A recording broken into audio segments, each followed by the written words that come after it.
Assalamualaikum students. From today we have started a new session, and in this session we will cover class 9th physics and mathematics according to Sindh board. So let's start our first video with chapter number 1 of physics, which is introduction. In this unit we have 4 topics. Our first topic is what is physics, second topic is importance of physics in our daily life, third topic is teaching of Islam and science, and fourth topic is contribution of Muslim and Pakistani scientists. In this video we will cover topic number 1, which is what is physics. Students, before discussing about physics you must have to know what is science. Basically science is a Latin word scientia in origin, which means to know. यानी लफ्ज़ science जो है वो एक लातीनी ज़बान के लफ्ज़ scientia से डिराइव हुआ है, जिसका मतलब है जानना. अगर हम साइंस की एप्रोप्रिएट डेफिनेशन देखें तो साइंस की एप्रोप्रिएट डेफिनेशन ये है that science is the study of nature. Science हमारे पास कुदरत की स्टडी है, यानी साइंस एक ऐसा सब्जेक्ट है जिसमें हम अल्लाह की कुदरत को स्टडी करते हैं, नेचर को स्टडी करते हैं और नेचर में होने वाले फिनोमेनास को स्टडी करते हैं. या हम यूँ भी कह सकते हैं कि साइंस हमारे पास नॉलेज है. ठीक है, अब नॉलेज तो हमारे पास सेवरल काइंड्स की होती है. लाइक अगर आप इंग्लिश स्टडी कर रहे हैं तब आप नॉलेज गेन कर रहे हैं, पीएचडी स्टडी कर रही हैं देन आप नॉलेज गेन कर रहे हो. तो किसी भी चीज़ की स्टडी या कोई भी इंफॉर्मेटिव बुक अगर आप स्टडी कर रहे हैं तो आप नॉलेज गेन कर रहे हैं. तो अब साइंस हमारे पास कैसी नॉलेज है?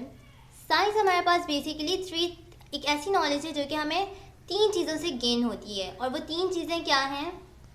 फर्स्ट थिंग हमारे पास है ऑब्जर्वेशन, यानी किसी भी चीज़ को ऑब्जर्व करना. Second thing is hypothesis, and third theory. यानी साइंस हमारे पास वो नॉलेज है जो हमें ऑब्जर्वेशन, हाइपोथेसिस और थ्योरी से गेन होती है. ठीक है, बिकॉज साइंस हमारे पास नेचर की स्टडी है, तो नेचर की स्टडी हमें ऑब्जर्वेशन, हाइपोथेसिस और थ्योरी के थ्रू गेन होती है. साइंस की अब हमारे पास टाइप्स आ जाती हैं. साइंस की कौन कौन सी टाइप्स हम वो स्टडी करते हैं. साइंस की हमारे पास 3 टाइप्स होती हैं. There are 3 types of science. First one universal science, second one social science,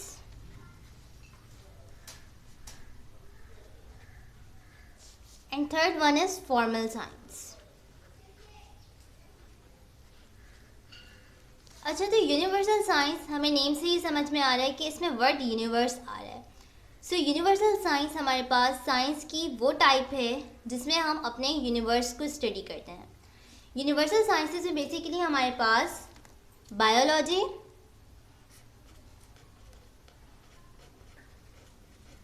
chemistry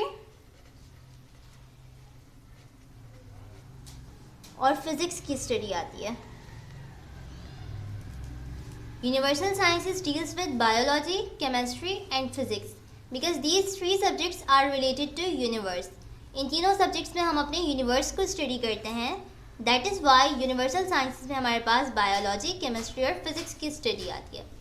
social sciences में हम सोसाइटी को स्टडी करते हैं, बिकॉज नेम सोशल से ही हमें समझ में आ रहा है. इसमें हम अपनी सोसाइटी और सोसाइटी में मौजूद पीपल को स्टडी करते हैं. ठीक है, यानी माशरा और माशरे में मौजूद लोगों को स्टडी करते हैं.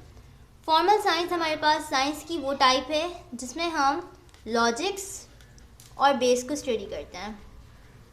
हमारा काम यूनिवर्सल साइंस के साथ है बिकॉज फिज़िक्स हमारे पास यूनिवर्सल साइंस में आती है और हमने फिज़िक्स स्टडी करना है. होप सो साइंस का इंट्रोडक्शन सबको समझ में आ गया होगा. अच्छा, 18th सेंचुरी तक साइंटिस्ट साइंस को नेचुरल फिलॉसफी कंसीडर करते थे, बट 18th सेंचुरी के बाद जब ज़्यादा डिस्कवरीज हो गई और फिर नेचुरल फिलॉसफी को साइंटिस्ट ने फिज़िकल साइंसेस और बायोलॉजिकल साइंसेस में डिवाइड कर दिया. फिज़िकल साइंसेस में नॉन लिविंग थिंग्स को स्टडी किया गया, जबकि बायोलॉजिकल साइंसेस में लिविंग थिंग्स को स्टडी किया गया. क्योंकि हमें नेम से ही समझ में आया bio means life and logy means study. तो बायोलॉजिकल यानी हम लिविंग थिंग्स और नॉन लिविंग थिंग्स को कैटेगराइज कर दिया गया। नॉन लिविंग थिंग्स की स्टडी को फिजिकल साइंसेस में स्टडी किया गया और लिविंग थिंग्स को बायोलॉजिकल साइंसेस में स्टडी किया गया। दैन जब और ज़्यादा डिस्कवरीज हुई तो साइंटिस्ट ने फिजिकल साइंसेस को भी 5 सब ब्रांचेस में डिवाइड कर दिया, जो हम स्टडी करेंगे अभी। फिजिकल साइंसेस की फर्स्ट ब्रांच हमारे पास आती है फिज़िक्स। फिज़िक्स हमारे पास फिजिकल साइंस की वो ब्रांच है जिसमें हम मैटर और एनर्जी को स्टडी करते हैं और मैटर और एनर्जी के इंटरेक्शन को स्टडी करते हैं, यानी inter conversion of matter and energy को स्टडी करते हैं। नाउ फिज़िक्स की डेफिनेशन में हमारे पास टर्म आ रहा है मैटर। What is matter?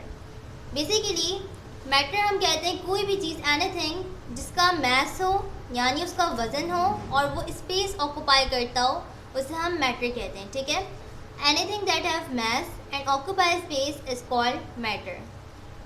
तो नेचर में मौजूद हमारे पास जितनी भी चीज़ें हैं वो सारी चीज़ें हमारे पास मैटर हैं। अगर हम अपने सराउंडिंग में देखें तो कोई भी चीज़ ऐसी नहीं है जिसका मैस ना हो और वह स्पेस ऑक्यूपाई ना करती हो। ठीक है, यानी नेचर में मौजूद हर चीज़, हमारे सराउंडिंग में मौजूद हर चीज़ मैस रखती है और वो स्पेस ऑक्यूपाई करती है। सो हम ये कह सकते हैं कि हमारे इर्द गिर्द मौजूद हर चीज़ मैटर है। इवन एयर भी मैटर है, बिकॉज अगर हम उसे सिलेंडर में स्पेसिफाई करें तब उसका मैस भी होता है और वह स्पेस भी ऑक्यूपाई कर रही होती है। ठीक है, अगेन देख लेते हैं फिजिक्स की definition, study of matter and energy and their interaction. ठीक है, physics is the branch of natural science that deals with the study of matter and energy and their interaction. Matter की definition, anything that have mass and occupy space is called matter. कोई भी चीज़ जिसका mess हो और वो space occupy करे वो matter है। नाउ सेकंड ब्रांच हमारे पास फिजिकल साइंस की केमिस्ट्री है।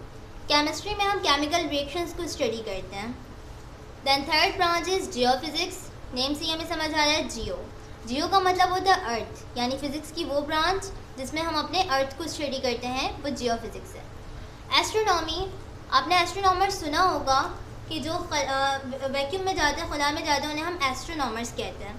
एस्ट्रोनॉमी हमारे पास फिजिकल साइंस की वो ब्रांच है जिसमें हम स्टार्स और गैलेक्सीज को स्टडी करते हैं। Fifth branch is metrology. Metrology में हम वेदर और एटमॉस्फेयर की स्टडी करते हैं। Now we are going to discuss branches of physics. अब हम फिज़िक्स की ब्रांचेस को डिस्कस करेंगे। फिज़िक्स की जो फर्स्ट ब्रांच है वो हमारे पास है मैकेनिक्स। मैकेनिक्स हमारे पास फिज़िक्स की वो ब्रांच है जिसमें हम ऑब्जेक्ट्स या फिर पार्टिकल्स या फिर बॉडीज़ के मोशन को स्टडी करते हैं, यानी उनकी मूवमेंट को स्टडी करते हैं और ये भी स्टडी करते हैं कि उन पर कौन सी फोर्सेस अप्लाई की गई है जिसकी थ्रू उनमें मोशन प्रोड्यूस हुआ है। अच्छा, मैकेनिक्स में हमारे पास कुछ टर्म्स भी आती हैं like acceleration, velocity and distance. यानी अगर कोई ऑब्जेक्ट मूव कर रहा है तो उसमें जाहिर सी बात है उसने किसी ना किसी वेलोसिटी के साथ मूव किया होगा, कोई ना कोई स्पीड होगी उसकी, उस ऑब्जेक्ट ने कवर किया है। ये सारी चीज़ें हम स्टडी करते हैं मैकेनिक्स में। Now second branch is electricity. Electricity is mainly concerned with the physical phenomena involving electric charges and their effect when at rest and when at motion. Electricity हमारे पास फिज़िक्स की वो ब्रांच है जिसमें हम electric charges को study करते हैं, यानी जितने भी फिनोमेना, फिज़िकल फिनोमेना, नेचर के फिनोमेनास, ठीक है, इलेक्ट्रिक चार्जेस से रिलेट करते हैं। इलेक्ट्रिक चार्जेस क्या होते हैं हमारे पास? पॉजिटिव चार्जेस और नेगेटिव चार्जेस हमारे पास इलेक्ट्रिक चार्जेस हैं। ठीक है, तो जितने भी फिनोमेनास, फिजिकल फिनोमेनास इलेक्ट्रिक चार्जेस से रिलेट करते हैं उन्हें हम स्टडी करते हैं इलेक्ट्रिसिटी में। और हम इलेक्ट्रिक चार्जेस के इफ़ेक्ट को स्टडी करते हैं कि उनके क्या क्या इफ़ेक्ट्स होते हैं, क्या क्या असरात होते हैं कि जब इलेक्ट्रिक चार्जेस रेस्ट की कंडीशन में हो, ठीक है, यानी कि जब उसमें कोई मूवमेंट ना हो, उसमें कोई मोशन ना हो, वो in the state of rest हो, तब उसके क्या इफ़ेक्ट्स होंगे, और जब वो मूव कर रहा हो, in the state of motion हो, तब इलेक्ट्रिक चार्जेस के क्या इफ़ेक्ट होंगे। ये सारी चीज़ें हम स्टडी करते हैं इलेक्ट्रिसिटी ब्रांच में। ठीक है, फिज़िक्स की ब्रांच इलेक्ट्रिसिटी में। अगर इलेक्ट्रिसिटी की सिंपल डेफिनेशन देखी जाए तो वो ये है that study of application of electricity. Electricity की एप्लीकेशन की स्टडी कि इलेक्ट्रिसिटी को हम कहाँ कहाँ अप्लाई करते हैं, किस किस तरह से उसकी अप्लायंस होती है, and its effect and charges, ठीक है, और उसके चार्जेस के इफ़ेक्ट्स को भी स्टडी करते हैं और इलेक्ट्रिसिटी के भी इफ़ेक्ट्स को स्टडी करते हैं, ठीक है। और इलेक्ट्रिक चार्जेस हमारे पास अगेन बता रही हूँ पॉजिटिव और नेगेटिव चार्जेस होते हैं। Third branch is electromagnetism. इसे ही समझ में आ रहा है electro means electricity and magnetism आया है मैग्नेट से, ठीक है। तो ये फिज़िक्स की वो ब्रांच है, इलेक्ट्रोमैग्नेटिज्म फिज़िक्स की वो ब्रांच है जिसमें हम इलेक्ट्रिसिटी और मैग्नेटिज्म के दरमियान पाए जाने वाले रिलेशनशिप को स्टडी करते हैं, ठीक है। यानी अगर हम इसकी डेफिनेशन देखें, by definition electromagnetism is mainly concerned with electricity is mainly concerned with the observation, principles, laws and technique that relate electricity and magnetism। यानी electromagnetism में हम उन observations को, उन principles को, उन कवानीन को और उन techniques को स्टडी करते हैं जो electricity और magnetism को relate करती हैं, ठीक है। यानी इसमें हम इलेक्ट्रिसिटी और मैग्नेट के दरमियान पाए जाने वाले रिलेशनशिप को स्टडी करते हैं सिंपल वर्ड्स में। Now solid state physics. Solid state physics is mainly concern with the property of crystalline material, only particularly material in which constituent atoms are arranged in 3 dimensional lattice. Solid state name से ही समझ में आ रहा है हमें। अच्छा students, matter की हमारे पास 3 स्टेट्स होती हैं, बल्कि 4 स्टेट्स होती हैं, ठीक है। मैटर की हमारे पास 4 स्टेट्स होती हैं। There are 4 states of matter.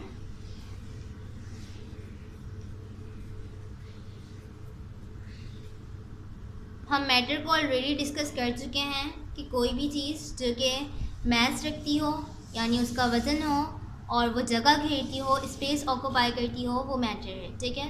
अब मैटर के 4 स्टेट्स होते हैं जो कि हम डिस्कस करते हैं। हमारे पास फर्स्ट स्टेट जो होता है मैटर का वो सॉलिड है, ये आप सबको पता होगा। इसके मैं स्टेट्स के नाम यहाँ लिख रही हूँ। फर्स्ट स्टेट हमारे पास है solid, second is liquid, third is gases and fourth is plasma state। Plasma state को हम बाद में डिस्कस करेंगे। अभी हम मैटर की इन 3 स्टेट्स को डिस्कस करते हैं जो कि हैं सॉलिड, लिक्विड और गैसेस। और मैटर की जो ये स्टेट्स हैं ये एक दूसरे से वॉल्यूम और शेप की वजह से डिफ़र करती हैं, ठीक है। यानी किसी का वॉल्यूम होता है तो किसी का शेप नहीं होता, किसी में डेफिनेट शेप होता है और वो वॉल्यूम उसका नहीं होता है, ठीक है। तो इस लिहाज से ये एक दूसरे से डिफ़र करती हैं। तो हम 1 बाय 1 इसे डिस्कस करते हैं। Firstly we are going to discuss solid. Students, हम सॉलिड की प्रॉपर्टी डिस्कस कर रहे थे। तो एक जो कॉमन थिंग है तमाम सॉलिड्स के दरमियान वो ये है कि जितने भी सॉलिड्स होते हैं वो सब वॉल्यूम और शेप बियर करते हैं, ठीक है। यानी जितने भी सॉलिड हैं उन सब का कोई ना कोई डेफिनेट वॉल्यूम और शेप होता है। सेकंड, इसकी प्रॉपर्टी ये है कि सॉलिड के जो मॉलिक्यूल्स होते हैं वो एक दूसरे के बहुत क्लोज होते हैं। लाइक अगर मैं कोई सॉलिड बार ड्रॉ करूँ यहाँ पर लाइक दिस, तो इसके ये किस तरह से कंसिस्ट होगा, इसके जो मॉलिक्यूल्स जो हैं वो एक दूसरे के बहुत ज़्यादा क्लोज होंगे लाइक दिस, ठीक है। बिल्कुल भी डिस्टेंस नहीं होगा इनके दरमियान, ठीक है। इस तरह से एक दूसरे के बहुत ज़्यादा टाइटली पैक्ड होंगे, ये मॉलिक्यूल्स बहुत क्लोज होंगे एक दूसरे से, ठीक है। तो क्लोजनेस क्या है कि सॉलिड के मॉलिक्यूल्स जो होते हैं वो एक दूसरे के बहुत ज़्यादा क्लोज होते हैं। मोशन इनमें कैसी होती है, इनमें जो है ज़ाहिर सी बात है जब इसके मॉलिक्यूल्स एक दूसरे के इतना क्लोज हैं लाइक दिस, एक मॉलिक्यूल ये रहा हमारे पास, दूसरा मॉलिक्यूल ये रहा, ठीक है। तो इन दोनों इनकी मोशन कोई इतनी ज़्यादा नहीं हो सकती, ये कोई ज़्यादा डिस्टेंस कवर नहीं कर सकते। तो इनमें कैसी मोशन होती है, बस टू एंड फ्रो मूव करते हैं, आगे थोड़ा सा देन पीछे, ठीक है। तो इनमें मूवमेंट कैसी होती है, इनमें मोशन होती है टू एंड फ्रो, यानी आगे पीछे, बस हल्का सा आगे हल्का सा पीछे लाइक दिस, ठीक है। ये टू एंड फ्रो मोशन होती है इनमें।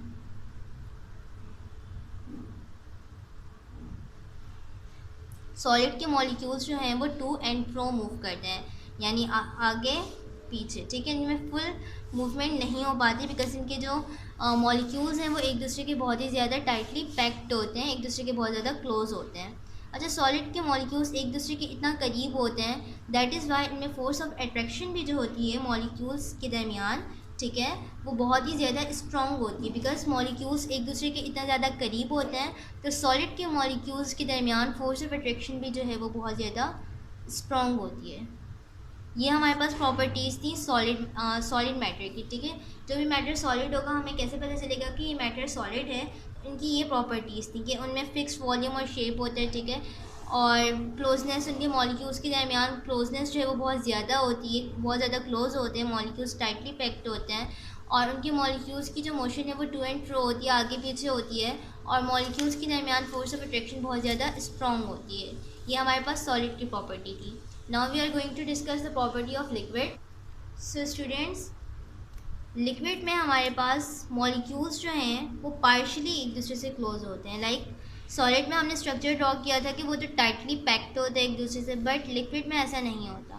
लाइक अगर मैं कोई भी कंटेनर लूँ, ठीक है, इसे मैंने लिया H2O, वाटर लिया है मैंने, अब मॉलिक्यूल्स जो होंगे वो वाटर के लाइक दिस, एक मॉलिक्यूल यहाँ है मेरे पास, दूसरा यहाँ, ठीक है, तो ये पार्शली एक दूसरे से फार अवे होते हैं, पार्शली क्लोज होते हैं, एक दूसरे से थोड़ा थोड़ा डिस्टेंस पे होते हैं, ठीक है, ये इतना ज़्यादा टाइटली पैक नहीं होते, यानी इनके मॉलिक्यूल्स के दरमियान क्लोजनेस जो है वो एज़ कम्पेयर टू सॉलिड कम होती है। दैट इज़ वाई जब इनकी क्लोजनेस जो है मॉलिक्यूल्स की सॉलिड के लिहाज से कम है, सो इनके मॉलिक्यूल्स के दरमियान जो फोर्स ऑफ अट्रैक्शन भी होता है वो भी हमारे पास कम होते हैं, ठीक है। Force of attraction is less in liquid than solid because molecules are partially far from each other. Vibration करते हैं इनके मॉलिक्यूल्स, यानी अपनी ही पोजीशन पे, जिस पोजीशन पे ये है उसी पोजीशन पे जस्ट वाइब्रेट करेगा, बट ये मूव नहीं करेगा। मूवमेंट का मतलब होता है मोशन नहीं करेगा, यानी एक पोजीशन से दूसरी पोजीशन पे नहीं जाएगा, ठीक है, अपनी ही पोजीशन पे जस्ट वाइब्रेट करेगा। इसके मॉलिक्यूल्स की मोशन वाइब्रेशन होती है, ठीक है, जस्ट वाइब्रेट करता है। लिक्विड में स्लाइडिंग लेयर्स पाई जाती हैं, ये लिक्विड की प्रॉपर्टी है, दैट इसी वजह से लिक्विड जो है वो फ्लोट भी कर सकता है, ठीक है, यानी लिक्विड के मॉलिक्यूल्स एक दूसरे से फार अवे होते हैं तो वो एक दूसरे के ऊपर स्लाइड करते हैं, ठीक है, उनमें स्लाइडिंग लेयर्स होती है, तो लिक्विड में स्लाइडिंग लेयर्स होती है, दैट इज़ वाई वो फ्लोट कर सकते हैं, फ्लो होते हैं। वॉल्यूम लिक्विड का डेफिनेट होता है, ठीक है, लिक्विड हैव डेफिनेट वॉल्यूम। ये लिक्विड की प्रॉपर्टीज़ थी हमारे पास। Now we are going to discuss property of gases. अच्छे स्टूडेंट्स, अब गैसेस जो हैं इनकी ना तो डेफिनेट शेप होती है और ना इसकी डेफिनेट वॉल्यूम होती है, ठीक है, और गैसेस के मॉलिक्यूल्स जो हैं वो एक दूसरे से बहुत ज़्यादा फार होते हैं, फार अवे होते हैं। लाइक एक अगर मॉलिक्यूल हमारे पास यहाँ है तो दूसरा माइट भी पॉसिबल यहाँ हो, यानी बहुत डिस्टेंस पे होते हैं एक दूसरे से, और दैट इज़ वाई इनमें जो मोशन भी होती है गैसेस की वो बहुत ही ज़्यादा हाई वेलोसिटी से होती है, बहुत ज़्यादा स्पीड से ये मूव करते हैं, ठीक है, और ये अपनी पोजीशन भी चेंज करते हैं। लाइक अगर अभी ये यहाँ है फिर ये यहाँ चले जाएगा, तो गैसेस की मॉलिक्यूल्स के दरमियान फोर्स ऑफ अट्रैक्शन बहुत कम होती है, बहुत वीक होती है, बिकॉज ये एक दूसरे से बहुत दूर होते हैं, तो जितना दूर होंगे फोर्स ऑफ अट्रैक्शन उतनी ज़्यादा कम होगी, ठीक है, और जितना करीब होंगे तो फोर्स ऑफ अट्रैक्शन उतनी ज़्यादा होगी। तो जाहिर सी बात है इनके मॉलिक्यूल्स एक दूसरे से फार होते हैं, दूर होते हैं, तो इनकी फोर्स ऑफ अट्रैक्शन भी कम होती है, और दैट इज़ वाई ये हाई वेलोसिटी के साथ बहुत ज़्यादा स्पीड के साथ ये मूव कर सकते हैं, बिकॉज इनको बहुत ज़्यादा जगह मिली हुई होती है मूव करने के लिए। और गैसेस जो होते हैं वो लाइटर होते हैं, यानी उनका वज़न जो है वो बहुत कम होता है, वेट इनका बहुत कम होता है, लाइटर होते हैं, ठीक है, gases are lighter in nature. हमारे पास 3 स्टेट्स ऑफ मैटर, प्लाज्मा भी हमारे पास एक स्टेट होती है, हम उसे आगे डिस्कस करेंगे। हमने डिस्कस कर लिया सॉलिड, लिक्विड और गैसेस को। अच्छा, तो स्टूडेंट्स हमारे पास ये ब्रांच थी फिजिक्स की सॉलिड स्टेट फिजिक्स। मुझे आपको ये एक्सप्लेन करना था कि सॉलिड स्टेट होता क्या है, ठीक है, तो सॉलिड स्टेट आपको समझ में आ गया कि सॉलिड स्टेट मैटर का वो स्टेट है जिसमें वॉल्यूम और शेप जो है वो डेफिनेट होता है, उनके मॉलिक्यूल्स के दरमियान बहुत ज़्यादा फोर्स ऑफ अट्रैक्शन होती है, और उसके मॉलिक्यूल्स एक दूसरे से बहुत ज़्यादा क्लोज होते हैं, टाइटली पैक होते हैं, और उनमें टू एंड फ्रो मोशन होती है उनके मॉलिक्यूल्स में। ये हमारे पास सॉलिड स्टेट की प्रॉपर्टी थी। Solid state physics basically physics की वो ब्रांच है जिसमें हम मैटर के सॉलिड स्टेट को ही डिस्कस करते हैं, ठीक है, यानी सॉलिड स्टेट के स्ट्रक्चर और उसकी प्रॉपर्टीज़ को डिस्कस करते हैं। और यहाँ पे हमारे पास इस डेफिनेशन में 3 डायमेंशनल लैटिक आ रहा है, और इसमें ये लिखा हुआ है particularly material in which constituent atoms are arranged in 3 dimensional lattice, यानी उन मटेरियल्स को जिनके एटम्स जो हैं, यानी जिन एटम्स से वो मिल के बना है वो मटेरियल, वो 3 डायमेंशनल लैटिक में अरेंज हो। बेसिकली सॉलिड का स्ट्रक्चर जो है वो 3 डायमेंशनल लैटिक वाला स्ट्रक्चर होता है।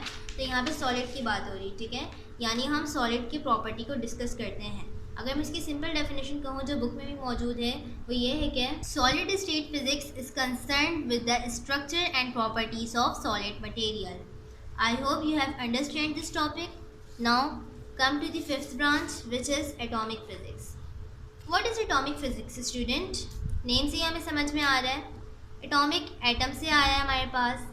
एटम का स्ट्रक्चर आप सबको पता होगा. एटम जो है वो एक न्यूक्लियस पे कंसिस्ट करता है, ठीक है, दिस इज कॉल्ड न्यूक्लियस. और न्यूक्लियस के अराउंड हमारे पास ऑर्बिट्स होते हैं जिन्हें हम ऑर्बिट्स भी कहते हैं और शेल्स भी कहते हैं, ठीक है. अच्छा, अब एटम में हमारे पास क्या क्या चीज़ें होती हैं? प्रोटॉन्स होते हैं, न्यूट्रॉन्स होते हैं और इलेक्ट्रॉन्स होते हैं.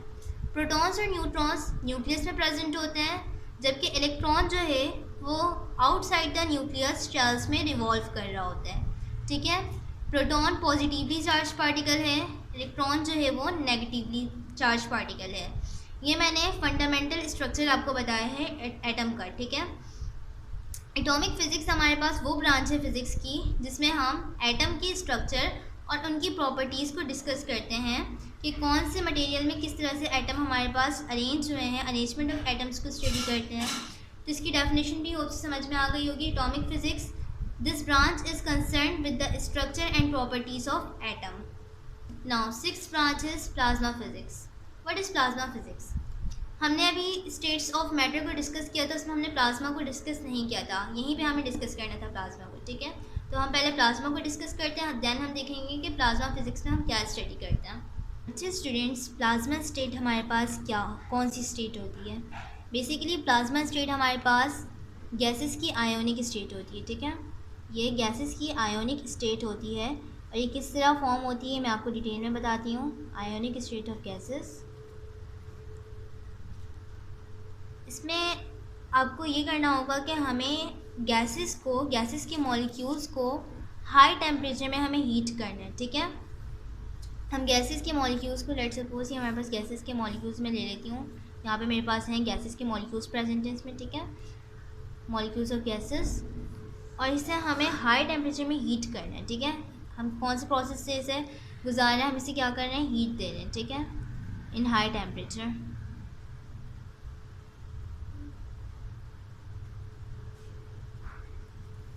हमने क्या किया? गैसेस के मॉलिक्यूल्स को हाई टेम्परेचर में हीट किया है, ठीक है. तो काइनेटिक एनर्जी जो होगी मॉलिक्यूल्स की, जाहिर सी बात है जब हम इसे हीट करेंगे तो ये क्या है, इसमें मोशन प्रोड्यूस हो जाएगी, मूव करना स्टार्ट कर देंगे. और जब ये मूव करेंगे तो इनमें कौन सी एनर्जी आ जाएगी? काइनेटिक एनर्जी आ जाएगी, ठीक है. जब इनकी काइनेटिक एनर्जी बहुत ज़्यादा बढ़ जाएगी, मोशन तो इनमें गैसेस की मॉलिक्यूल्स में मैंने आपको बताया कि मोशन ऑलरेडी होती है, ठीक है. तो हम काइनेटिक एनर्जी जब इसकी बढ़ जाएगी हीट की वजह से, इनकी मूवमेंट की एनर्जी जब इंक्रीज़ हो जाएगी तो अल्टीमेटली जब ये बहुत ज़्यादा स्पीडली मूव करना शुरू कर देंगे, लाइक ये गैस का मॉलिक्यूल है, ये बहुत स्पीडली यहाँ जा रहा है और इस दूसरी साइड से ये गैस का मॉलिक्यूल है, ठीक है. ये मैंने गैस का मॉलिक्यूल बनाया है और ये बहुत ही स्पीड में मूव किया है इस तरफ, इस साइड, और यहाँ से भी गैस का मॉलिक्यूल जो है वो बहुत स्पीडली इस साइड आया है, ठीक है. तो ये दोनों क्या होंगे? अल्टीमेटली एक दूसरे से कोलाइड कर जाएंगे, टकरा जाएंगे, ठीक है.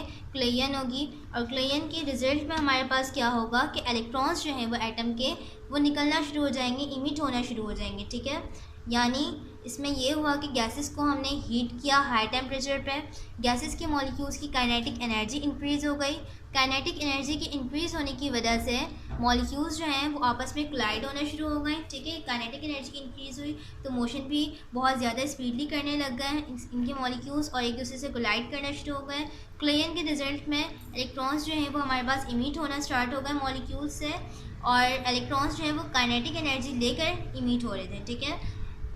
अब आपको एक स्ट्रक्चर बताया था कि एटम जो है वो न्यूक्लियस पे कंसिस्ट होता है और न्यूक्लियस के अराउंड हमारे पास शेल्स होते हैं जिसमें इलेक्ट्रॉन्स रिवॉल्व कर रहे होते हैं. अच्छा, केमिस्ट्री में आपने पढ़ा होगा कि शेल्स की भी हमारे पास एक क्वांटिटी होती है, लाइक पहला शेल, दूसरा शेल. जिस एटम में ज़्यादा इलेक्ट्रॉन्स होते हैं उसमें ज़्यादा शेल्स भी होते हैं, ठीक है. तो हर शेल में, हर ऑर्बिट में इलेक्ट्रॉन्स की जो है वो एनर्जी लिमिटेड होती है. हर ऑर्बिट की एनर्जी जो है इलेक्ट्रॉन कंटेन करने की वो लिमिटेड एनर्जी होती है. फर्स्ट शेल जो होता है उसमें हमारे पास 236 जूल की एनर्जी रिक्वायर होती है, ठीक है, 236 जूल एनर्जी. और सेकंड शेल जो होता है इसी तरह से उसमें 500 जूल एनर्जी जो होती है, ठीक है. फर्स्ट शेल में हमारे पास 236 जूल एनर्जी होती है, तो अगर ये एनर्जी हमारे पास इंक्रीज़ होगी या डिक्रीज़ होगी तो इलेक्ट्रॉन जो है वो इस शेल में सर्वाइव नहीं कर सकेगा, वो जंप करके दूसरे शेल में चले जाएगा। इस तरह से अगर सेकंड शेल में और ज़्यादा एनर्जी इंक्रीज़ हो गई तो फिर क्या होगा कि वो वहाँ भी सर्वाइव नहीं कर सकेगा, वो दूसरे शेल में जंप करेगा।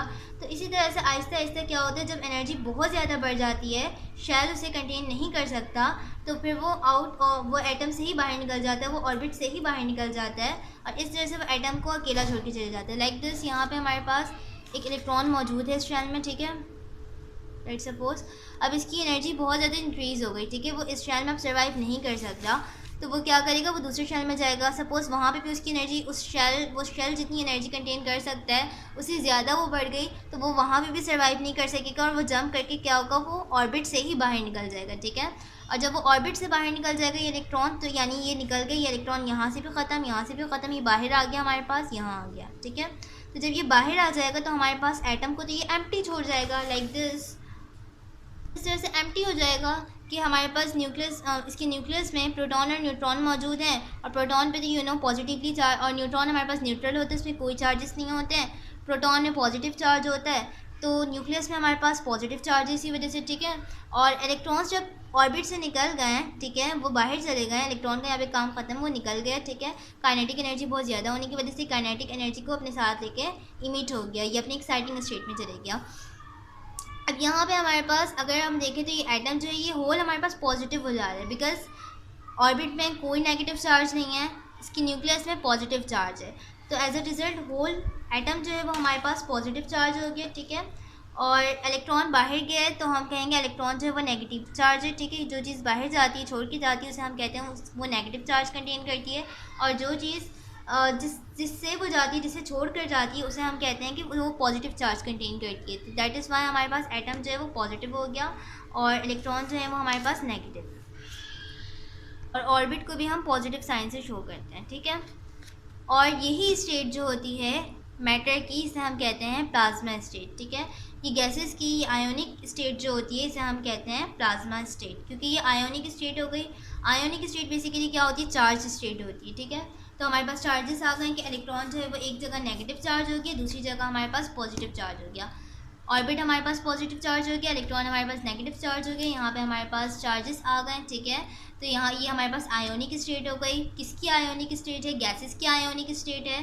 तो गैसेस की आयोनिक स्टेट बेसिकली हमारे पास होती है प्लाज्मा स्टेट, ठीक है। Ionic state of gases are called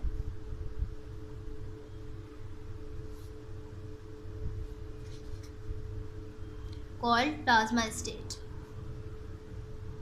ये मैंने बहुत डीपली आपको समझा दिया कि किस तरह से प्लाज्मा स्टेट की फॉर्मेशन होती है।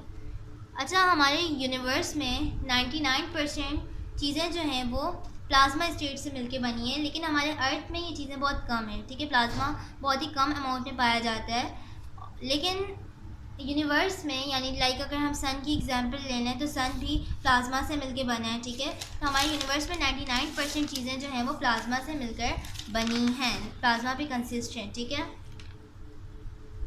अब बेसिकली हमारे पास तमाम ग्लोइंग ऑब्जेक्ट्स में प्रेजेंट होते हैं, यानी जो भी चीज़ें ग्लो करती हैं उनमें प्लाज्मा मौजूद होता है। लाइक ट्यूब लाइट्स वगैरह जो हम यूज़ करते हैं, बल्ब यूज़ किया जाता है, तो गैसेस डिस्चार्ज ट्यूब वगैरह में हमारे पास प्लाज्मा यूज़ होता है, ठीक है। दैट इज़ वाई वो ग्लो करती हैं। सन हमारे पास नेचुरल सोर्स है प्लाज्मा का, ठीक है। और अर्थ की कोर में भी यानी अर्थ के सेंटर पार्ट भी जो है वो प्लाज्मा से मिलके बना है, इसी वजह से बहुत ही ज़्यादा हाई टेम्परेचर होता है हमारे अर्थ के कोर का। सन, स्टार्स और मून और जितनी भी ये मतलब हमारे पास ग्लोइंग सोर्सेज हैं नेचुरल सोर्सेज में भी, वो सारी हमारे पास प्लाज्मा से मिलके बनी हैं। तो बेसिकली नियॉन गैस जो है वो प्लाज्मा की फॉर्मेशन के लिए यूज़ होता है। तो प्लाज्मा का कॉन्सेप्ट आपको समझ में आ गया होगा, होप सो। अब हम देखते हैं what is plasma physics. Plasma physics basically physics की वो ब्रांच है जिसमें हम हाईली आयोनाइज्ड एटम को स्टडी करते हैं, जो कि मिलके बेयर न्यूक्लियाई का एक मिक्सचर फॉर्म करें। आपको समझ में आ गया होगा हाईली आयोनाइज्ड एटम क्या है, यानी वो एटम्स, अभी मैंने इसकी पूरी डिस्क्रिप्शन दिया कि यहाँ काइनेटिक एनर्जी इंक्रीज़ हो जाती है जब हम हाई टेम्परेचर देते हैं गैसेस के मॉलिक्यूल्स को, तो इलेक्ट्रॉन्स जो हैं वो इमिट हो जाते हैं, अपनी एक्साइटिंग स्टेट में चले जाते हैं। तो एज अ रिज़ल्ट हमारे पास होल न्यूक्लियस जो है या फिर ऑर्बिट और न्यूक्लियस दोनों ही चीज़ें हमारे पास एटम जो है वो पॉजिटिवली चार्ज हो जाता है, जबकि इलेक्ट्रॉन्स जो हैं वो नेगेटिवली चार्ज हो जाते हैं। और ये हमारे पास आयोनाइज्ड फॉर्म हो जाती है गैसेस की। तो इसमें हम प्रॉपर्टीज़ को डिस्कस करते हैं हाईली आयोनाइज्ड एटम की, जो कि बेयर न्यूक्लियाई का एक मिक्सचर फॉर्म करें, ठीक है, यानी न्यूक्लियाई विदाउट इलेक्ट्रॉन्स का एक मिक्सचर फॉर्म करें। Now come to the seventh branch of physics which is biophysics. Biophysics क्या होती है स्टूडेंट्स? नेम से समझ में आ रहा है, bio means life and physics you know the study of matter and energy. Biophysics physics की वो ब्रांच है जिसमें हम ये स्टडी करते हैं कि फ़िज़िक्स इंसान की लाइफ में या लिविंग ऑर्गेनिजम्स की लाइफ में कहाँ कहाँ अप्लाई हो रहा है। अगर हम अपनी लाइफ में भी देखें तो फिज़िक्स के लॉज अप्लाई होते हैं। Like for example Boyle's law की एग्जांपल अगर हम लें, फिज़िक्स का एक लॉ है बॉयल्स लॉ, ठीक है। बॉयल्स लॉ में ये बताता है कि प्रेशर जो है वो वॉल्यूम के इन्वर्सली प्रोपोर्शनल है, यानी अगर हम इसके अकॉर्डिंग देखें तो प्रेशर जो है वो वॉल्यूम की इन्वर्सली प्रोपोर्शनल है, ठीक है, अकॉर्डिंग टू बॉयल्स। तो बॉयल्स हमें ये बताता है कि pressure is inversely proportional to volume, यानी अगर प्रेशर बढ़ेगा, एक इन्वर्सली प्रोपोर्शनल का मतलब ये होता है कि एक चीज़ इंक्रीज़ हो रही है तो दूसरी चीज़ हमारे पास अल्टीमेटली डिक्रीज़ होगी। और डायरेक्टली प्रोपोर्शनल का मतलब ये होता है कि एक चीज़ अगर इंक्रीज़ हो रही है तो दूसरी चीज़ भी इंक्रीज़ होगी, और एक चीज़ अगर डिक्रीज़ हो रही है तो दूसरी चीज़ भी हमारे पास डिक्रीज़ होगी। बॉयल्स लॉ ने हमें ये बताया है, फिज़िक्स का एक लॉ है कि प्रेशर और वॉल्यूम एक दूसरे से इन्वर्सली रिलेशन में हैं, इन्वर्सली प्रोपोर्शनल हैं। प्रेशर अगर इंक्रीज़ होगा तो वॉल्यूम डिक्रीज़ होगा, वॉल्यूम इंक्रीज़ होगा तो प्रेशर डिक्रीज़ होगा, ठीक है। इसे हम इस तरह से भी शो कर सकते हैं, एक चीज़ इंक्रीज़ होगी तो दूसरी चीज़ हमारे पास जो है वो डिक्रीज़ होगी। अब अगर हम इस बॉयल्स लॉ को देखें तो ये हमारी लाइफ में भी अप्लाई हो रहा है, यानी अगर हम अपना सर्कुलेटरी सिस्टम और रिस्पायरेटरी सिस्टम में देखें तो लंग्स और हार्ट की कॉन्ट्रैक्शन और रिलैक्सेशन के प्रोसेस को अगर हम देखें तो इसमें यही होता है कि जब प्रेशर हमारे पास इंक्रीज़ होता है तो वॉल्यूम डिक्रीज़ हो जाता है, यानी हार्ट जब पंप कर रहा होता है तो अगर हम देखें तो जब वो रिलैक्स होता है तो उस वक्त कोई भी प्रेशर अप्लाई नहीं हुआ हुआ होता है, ठीक है, उस वक्त उसका वॉल्यूम बहुत ज़्यादा होता है तो प्रेशर कम होता है। लेकिन जब वो प्रेशर लगाएगा, जब वो कॉन्ट्रैक्ट करता है उस वक्त वो प्रेशर लगा रहा होता है, तो प्रेशर ज़्यादा होता है तो वॉल्यूम कम होता है, ठीक है। ये एक हमारे पास एग्जांपल हो गई। इसी तरह से लंग्स का भी आपको पता है, उसमें भी कॉन्ट्रैक्शन और रिलैक्सेशन का प्रोसेस होता है। अब अगर हम देख लें, ये हम अपने घरों के शॉवर्स में भी हम यूज़ कर रहे होते हैं, ठीक है, घरों के, ये मैं एग्जिस्ट बात बता रही हूँ। शॉवर्स वगैरह में भी अगर हम देखें तो उसमें भी बॉयल्स लॉ अप्लाई है। लाइक शॉवर के जो नोजल्स होते हैं उसे भी बॉयल्स लॉ के अकॉर्डिंग बनाया जाता है कि हमारे पास हम प्रेशर ज़्यादा रखने के लिए हम उसकी वॉल्यूम बहुत कम रखते हैं, यानी उसके होल्स इतने छोटे छोटे होते हैं लाइक दिस कि ताकि प्रेशर ज़्यादा अप्लाई हो सके, ठीक है, उसका वॉल्यूम कम रखा जाता है ताकि प्रेशर ज़्यादा अप्लाई हो सके। तो बॉयल्स लॉ की बहुत ज़्यादा एप्लीकेशन है। तो मैंने आपको बताया कि हमारी लाइफ में भी अप्लाई हो रहा है, लिविंग ऑर्गेनिज्म की लाइफ में भी अप्लाई हो रहा है ब्रीथिंग और सर्कुलेटरी सिस्टम में। Students, biophysics is concerned with the application of physical methods and types of explanation to biophysical system and structure. अच्छा, अगर मैंने आपको एक एग्जांपल दिया बॉयल्स लॉ की कि वो अगर मैं लाइफ में देखूँ तो इंसान की या किसी भी लिविंग ऑर्गेनिज्म की लाइफ में वो सर्कुलेटरी सिस्टम और ब्रीथिंग सिस्टम, रिस्पायरेटरी सिस्टम के प्रोसेस में भी अप्लाई हो रहा है, उसकी एप्लीकेशन है बॉयल्स लॉ की, जो कि फ़िज़िक्स का एक लॉ है। एक इसकी ये एग्जांपल हो गई कि फ़िज़िक्स को हम लाइफ में लिविंग ऑर्गेनिज्म के लिए हम यूज़ कर रहे हैं। दूसरी अगर हम देखें तो जितने भी फिजियोथेरेपी इक्विपमेंट्स हैं, ठीक है, यानी ट्रीटमेंट के जितने भी इक्विपमेंट्स होते हैं वो सब फिज़िक्स के लॉज पर बेस करते हैं। हम फिज़िक्स के लॉज के अकॉर्डिंग ही मैन्युफैक्चर किया जाता है फिजियोथेरेपी इक्विपमेंट्स को, जिनसे ह्यूमन बींग्स की या किसी भी लिविंग ऑर्गेनिज्म की ट्रीटमेंट होती है, ठीक है। नाउ एस्ट्रोफिज़िक्स हमारे पास फ़िज़िक्स की वो ब्रांच है जिसमें हम एस्ट्रोनॉमिकल बॉडीज़ को डिस्कस करते हैं। एस्ट्रोनॉमिकल बॉडीज़ पे हमारे पास यूनिवर्सल बॉडीज़ आ जाती हैं, यूनिवर्स की बॉडीज़ आती हैं like galaxies, stars, suns and moon, ठीक है। ये तमाम चीज़ें हमारे पास आती हैं एस्ट्रोनॉमिकल बॉडीज़ में। तो हम एस्ट्रोफिज़िक्स में गैलेक्सीज, स्टार्स, सन और मून की स्टडी करते हैं और जितनी भी एस्ट्रोनॉमिकल बॉडीज़ हैं उनकी स्टडी करते हैं। इनमें हम ये स्टडी करते हैं कि अगर हमारे पास कोई भी स्टार है तो उसकी डेट ऑफ बर्थ क्या है, उसका लाइफ पीरियड क्या है, ठीक है, और स्टार्स यानी एस्ट्रोनॉमिकल बॉडीज़ की इन डिटेल स्टडी करना, ये हम करते हैं एस्ट्रोफिज़िक्स में। Now last branch is nuclear physics. Last and ninth branch of physics is nuclear physics. Nuclear physics deals with the study of structure, properties, reactions of the nuclei of atom. Nuclear physics basically physics की वो branch है जिसमें हम atom के nuclei की structure, उनकी properties और उनके रिएक्शंस को डिस्कस करते हैं।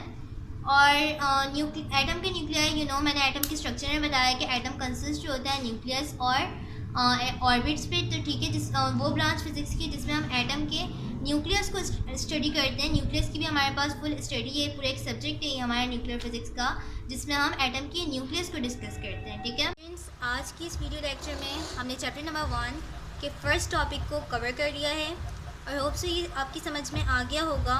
और अगर इस टॉपिक से रिलेटेड कोई भी क्वेश्चन आपके माइंड में हो देन आप मुझसे कमेंट बॉक्स में पूछ सकते हैं। तो स्टूडेंट्स, मिलते हैं नेक्स्ट वीडियो लेक्चर के साथ। तब तक अपना और अपने प्यारों का ख्याल रखिएगा और दुआओं में याद रखिएगा।